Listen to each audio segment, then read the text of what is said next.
ख़बर जे सिलसिले खे अॻिते वधाईंदे ख़बर शामिल कयां थी। नौशरो फ़रोज़ मां मुज़फ़र ट्रगड़ जी रिपोर्ट मूजिबि अक़वाम मुत्तहिदा पारां 12 फ़रवरी ते आलमी सतह ते अमन जे फ़रोग़ ऐं तशद्दुद समेत इंतहा पसंद जी रोकथाम जो आलमी ॾींहुं क़रार ॾियण जे सिलसिले में ज़िले इंतज़ामिया नौशरो फ़रोज़ ऐं सोशल वेलफेयर खाते जी सहकार सां ज़िले सतह ते आगाही सेमिनार मुनक़द कयो वियो। सेमिनार खे ख़िताब कंदे additional deputy commissioner Abdul Waheed Abbasi चयो त अचो त गॾिजी आवाज़ उथारियूं ऐं पंहिंजे ज़िले तोड़े मुल्क अंदरि रवादारी भाईचारी क़ौमी यकजहती खे अड़ी ॾियूं। हिननि चयो त नौजवान नस्ल खे अमन भाईचारो मोहबत जो दर्स ॾियणो खपे ऐं पंहिंजो किरदारु अदा करणु ज़रूरी आहे जीअं समाज खे शदीद पसंदी जहिड़नि बुराइनि खां महफ़ूज़ बणाए सघिजे। इन मौक़े ते असिस्टेंट कमिश्नर नौशरो फ़रोज़ मोहम्मद उस्मान शहबाज़ मज़र सातो अरबाब अली उजणो सिजात हुसैन मेमण डॉक्टर हकीम जोखियो अब्दुल जब्बार ट्रगड़ समेत ॿियनि ऑफिसरनि मौजूद हुआ। सेमिनार में मुख़्तलिफ़ तालीमी इदारनि जे उस्तादनि NGOs जे नुमाइंदनि सरकारी ऑफिसरनि साहबनि वॾे अंग में शिरकत कई। मुक़ररीन पंहिंजे किताब में चयो त मौजूदा हालतुनि में तशद्दुद इंतहा पसंदी खे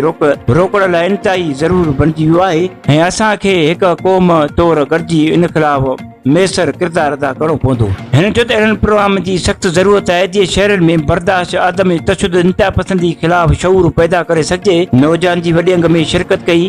हिननि चयो त नौजवान पाकिस्तान जो मुस्तक़बिल ऐं सुठी तालीम तरबियत सां मुल्क जी तरक़ी ऐं अहम किरदारु अदा करे सघजनि थियूं। सेमिनार जी पुॼाणी ते नुमाया कारकर्दगी ॾेखारींदड़ शागिर्दनि उस्तादनि मुक़ररीन में एवार्ड ऐं सर्टिफिकेट विरिहाया विया।